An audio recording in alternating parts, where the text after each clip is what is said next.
Chettinad Cement, 63 years of excellence. Your perfect concrete choice. ஆஸ்திரேலியாவினுடைய Sydney நகர்ல யூதர்களோட பண்டிகை நாள் கொண்டாடப்பட்ட நிகழ்வை துக்க நாளா மாற்றி இருக்காங்க பாகிஸ்தான பூர்வீகமா கொண்ட தந்தையும் மகனும். இதுவரைக்கும் 16 பேரை பலி கொண்ட அந்த துப்பாக்கிச்சூடு சம்பவம் அரங்கேறினது எப்படி? பின்னணியில IS பயங்கரவாத அமைப்பு இருக்கா? அண்மை தகவல்களோட இணைஞ்சிருக்காரு செய்தியாளர் பார்த்திபன். பார்த்திபன். நிச்சயமாஞ்சலி, நேர்களே, பிறப்பின் அடிப்படையில் ஏற்றத்தாழ்வு பார்க்கக்கூடாது, பிறரை துன்புறுத்தக்கூடாது. இந்த மாதிரியான போராட்டங்கள், சமூக அளவிலான போராட்டங்கள் உலகின் பல்வேறு பகுதிகளில் நடந்துக்கிட்டு தான் இருக்குது. அதே நேரத்தில் இதே பிறப்பின் அடிப்படையில் இரத்த வெறியாட்டமும் அரங்கேறி கொண்டிருப்பது தற்பொழுது நம்மை பதற்றமடைய செய்திருக்கிறது. அந்த மாதிரியான ஒரு சம்பவம் எங்கு அரங்கேறி இருக்கிறது? ஆஸ்திரேலியாவின் சிட்னி நகரில் அரங்கேறி இருக்கிறது. உலகின் ஒட்டுமொத்த பார்வையும் தற்பொழுது சிட்னியை நோக்கி தான் இருக்கிறது. சிட்னி நகரில் நடந்த இந்த துப்பாக்கிச்சூடு சம்பவத்தில் தற்போதைய சூழலில் இந்த தொகுப்பு வழங்கக்கூடிய இந்த நேரத்தில் 16 பேர் பலியாகி இருக்கிறார்கள், 40 பேர் காயமடைந்திருக்கிறார்கள். அதில் 10 வயது சிறுமியும் அடக்கம், ஹிட்லர் கால நாசி ஜெர்மனியிலிருந்து குழந்தையா தப்பிச்ச ஒரு முதியவரும் அடக்கம். ஸோ இந்த கொடூர சம்பவம், இந்த வெறியாட்டத்துடைய பின்னணி என்ன, இது எங்க நடந்தது, எப்படி அரங்கேற்றப்பட்டது, இதை பத்தி எல்லாம் விரிவா பார்த்துடலாம். அந்த வகையில் இந்த சம்பவம் எங்கே நிகழ்ந்தது அப்படின்ட்டு பார்க்கும்போது ஆஸ்திரேலியாவின் சிட்னியில் இருக்கக்கூடிய போண்டாய் பீச் என்று சொல்லக்கூடிய அந்த இடம்தான். இப்போ நீங்க திரையில பார்க்கக்கூடிய அந்த கடற்கரையில தான் இந்த நிகழ்வானது நடந்திருக்கிறது. பார்க்கவே ரொம்பவே அழகான ஒரு கடற்கரை, ஒரு பார்ட்டி டவுன் அப்படின்னு சொன்னால் அது மிகையாகாது. இதை 3Dல பாருங்க, எந்த அளவுக்கு ஒரு ரம்யமான ஒரு சூழல் இருக்கக்கூடிய பகுதி அப்படின்றது நமக்கு தெரியும்.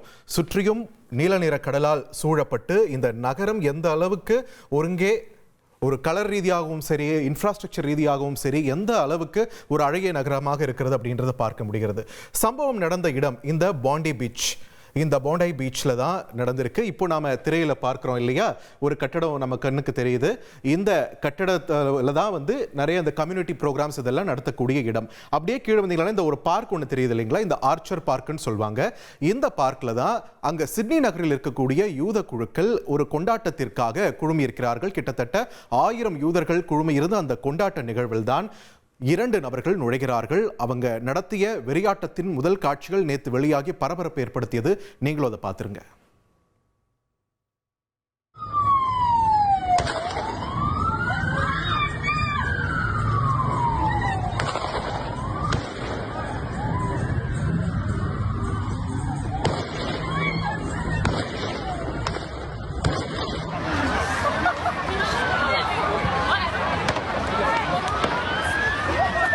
¿Qué está pasando? ¿Dónde?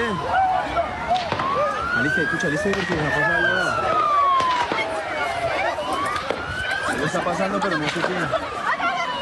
Pero se me va la duro. இந்த வெறியாட்டத்தை நிகழ்த்தியது யார், எதற்காக நிகழ்த்தினாங்க அப்படின்னும் போது அங்கே இருக்கக்கூடிய யூதர்களை குறிவைத்து தான் இந்த தாக்குதல் நடத்தப்பட்டிருக்கிறது அப்படின்றது பட்டவர்த்தனமாக வெளிப்பட்டது. அதுவும் இல்லாமல் யூதர்களுக்கு இது ஹானுக்கா என்று சொல்லக்கூடிய ஒரு கொண்டாட்ட நாள். ஞாயிற்றுக்கிழமை இரவு தொடங்கி 8 இரவுகள் அவங்க விளக்கேற்றுவாங்க, அது கேண்டில் ஏற்றுவாங்க. இந்த மாதிரி கொண்டாட்டத்திற்காக தான் நேற்று மாலை 5 மணி அளவில் அங்கே இந்த நிகழ்ச்சிக்கானது ஏற்பாடு பண்ணியிருந்தாங்க. நிகழ்ச்சி நடைபெற்ற நம்ம ஏற்கனவே திரையில காட்டணும் இல்லையா, அந்த பார்க் பகுதி பாருங்க. இந்த பார்க்கில் இங்கே கிரில் பண்ணுறதா இருக்கட்டும், குழந்தைகள் ஓடி விளையாடுறது, இந்த மாதிரி. அதே மாதிரி கீழே இங்கே பீச்சில் பார்ட்டியில் நிறைய பேர் ஈடுபட்டு இருக்காங்க. ஸோ இந்த மாதிரியான சூழலில் இங்கே ஒரு பாலம் இருக்கிறத நம்மளால் பார்க்க முடியுது. இன்னும் கொஞ்சம் ஜூம் பண்ணி கூட பார்க்கலாம். இந்த பாலம் பாருங்க, இந்த பார்க்கை ஒட்டி ஒரு பாலம் அமைந்திருக்கக்கூடிய காட்சியை பார்க்கிறது. இதை 3Dல இப்போ பார்த்துடலாம். உங்களுக்கு அந்த காட்சி தெரியுது இல்லையா, இந்த பாலம் தெரிகிறது இல்லையா? தெரியலனா மீண்டும் ஒரு முறை அந்த சம்பந்தப்பட்ட காட்சிகளை பார்த்துடலாம்.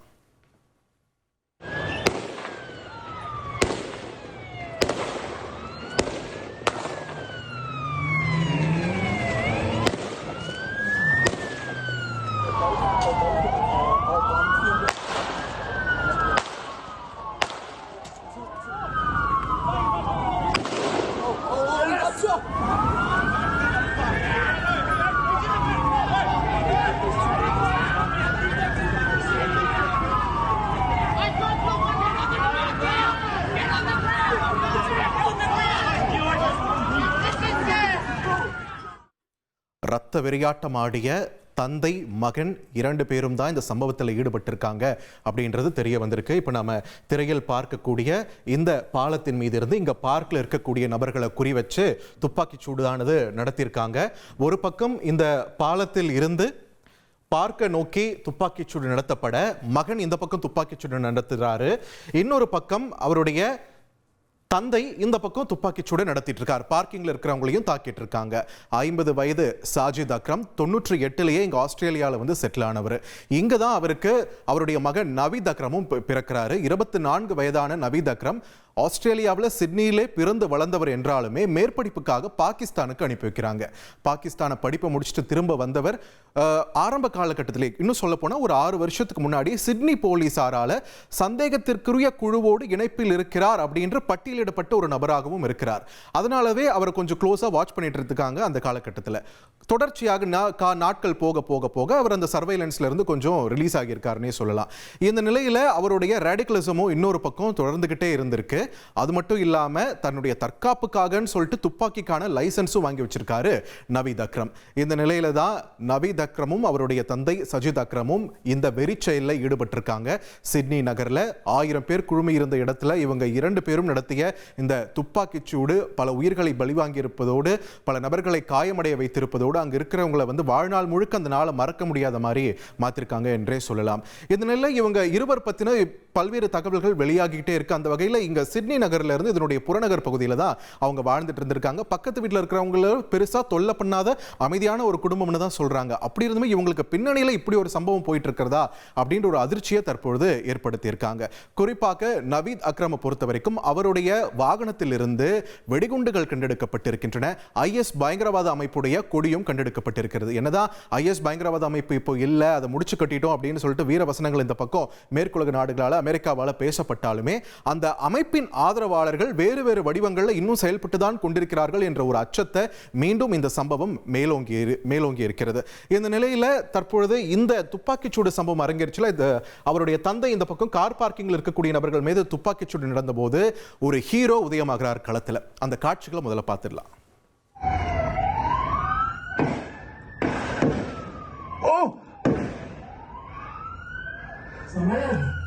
Oh mon gros! Ouais, mais tu vois, il va se faire tirer dessus. Il est trop con le mec qui a l'arme.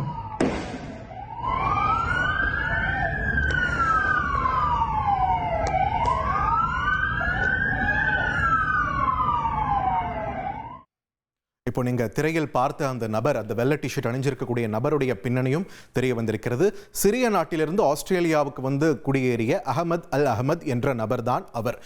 தனக்கு தோளில் 2 குண்டடிகளை தாங்கிக் கொண்டும் கூட அந்த நிலைமையின் பதற்றத்தை தணிப்பதற்காக பல்வேறு உயிர்களை காப்பதற்காக தன்னுடைய உயிரை துச்சமென நினைத்து அந்த தீவிரவாத செயலில் ஈடுபட்டிருந்த 50 வயது சாஜித் அக்ரம் கையில் இருந்த துப்பாக்கியை பிடுங்கியிருக்காரு. அதன் மூலம் இன்னும் பல உயிர்கள் பறிபோவதை அவர் தடுத்திருக்கிறாரு. ஒரு பழ வியாபாரியான அஹமத் அல் அஹமதுடைய துணிச்சலை தற்போது ஆஸ்திரேலிய அரசும் பாராட்டி வருகிறது. அந்நாட்டு பிரதமரான ஆண்டனி அல்பனீஸோ அவர் ஒரு ஹீரோ அப்படின்னு சொல்லியிருக்காரு.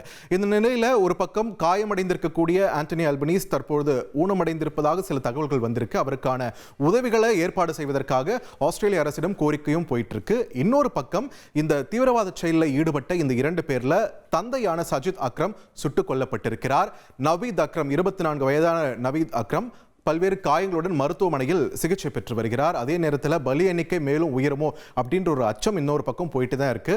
ஒரு விழா நாளில் இந்த மாதிரியான ஒரு மோசமான செயலை அரங்கேற்றணுமா அப்படின்னும் போது இதில் ஒரு பேட்டர்ன் ஃபாலோ ஆகுது பாருங்க அப்படின்னு சர்வதேச வல்லுநர்கள் சொல்றாங்க. என்னன்னா அக்டோபர் 7ஆம் தேதி இங்க இஸ்ரேலில் நடந்த கொண்டாட்ட நிகழ்வின் போது தான் அங்க ஹமாஸ் படையினரால் தாக்குதல் நடத்தப்படுது. அதே மாதிரி இங்க பஹல்காம்லையும் சுற்றுலா பயணிகள் ஒரு கொண்டாட்ட மனநிலையில் இருந்தபோது தான் தாக்குதல் நடத்தப்படுது. அதே மாதிரி தான் இங்க போண்டாய் கடற்கரையிலையும் கொண்டாட்ட நிகழ்வில் இருந்த மக்கள் மேல தான் தாக்குதல் நடத்தப்பட்டிருக்கு. இந்த மாதிரியான தாக்குதல் உயிர் பலிகளை வாங்குது அப்படின்றதையும் தாண்டி நம்முடைய சமூகம் வந்து எவால்வ் ஆகிற ஒரு வேகத்தையும் ஒரு 10 வருஷம் பின்னாடி இழுத்துடுதோ அப்படின்ற ஒரு அச்சத்தையும் இது ஏற்படுத்த தவறவில்லை. அதே நேரத்தில் தற்பொழுது சர்வதேச அளவில் ஒரு அலர்ட்டும் விடுக்கப்பட்டிருக்கு.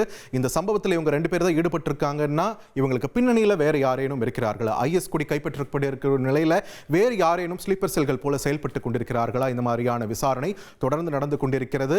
யூத குழுக்கள் ஜாக்கிரதையாக இருங்கள்னு இஸ்ரேல் பிரதமர் பெஞ்சமின் நெத்தன்யாகுவும் ஒரு எச்சரிக்கையை விடுத்திருக்காரு. அதே நேரத்தில் ஆஸ்திரேலிய பிரதமர் ஆண்டனி அல்பனீஸ்க்கு சில வாரங்களுக்கு முன்னாடி நான் எச்சரிக்கை விடுத்திருந்தேன், உங்களுடைய ஸ்டேட்மெண்ட்ஸ் எல்லாம் வந்து ஆன்டை செமிட்டிசம் என்று சொல்லப்படக்கூடிய யூதர்களுக்கு எதிரான ஒரு மனநிலையை வந்து ஆதரிக்கும் விதமாக இருக்குது, பார்த்து நடந்துக்கோங்கன்ற மாதிரியான ஒரு எச்சரிக்கையை கொடுத்திருந்தாரு. இன்னைக்கு இந்த சம்பவம் நடந்த பிறகு அவர் இது மறுபடியும் மேற்கோள் காட்டி நான் அன்னைக்கே சொன்னேன், இனிமேலாச்சு யூதர்களுடைய பாதுகாப்பை உறுதிப்படுத்துங்க அப்படின்ற ஒரு கோரிக்கை பெஞ்சமின் நெத்தன்யாகு தரப்பிலிருந்து விடுக்கப்பட்டிருக்கிறது. ஸோ உலக நாடுகள் இந்த மாதிரியான சம்பவங்களை எதிர்கொள்ள எப்படி ஆயத்தமாக வேண்டும், மேலும் இது மாதிரியான சம்பவங்கள் நடக்கக்கூடாதுன்றதுல எவ்வளவு முனைப்பு காட்ட வேண்டும், ரேடார்ல இருந்த ஒரு நபர் இவ்வளவு பெரிய ஒரு குற்றச்செயல் நடக்கிற வரைக்கும் சிட்னி போலீஸ் தூங்கிட்டு இருந்ததா, எப்படி ரேடாரை தவற விட்டாங்க அந்த நபரை என்பது மாதிரியான கேள்விகளுக்கெல்லாம் வரும் நாட்களில் நமக்கு பதில் தெரியும்.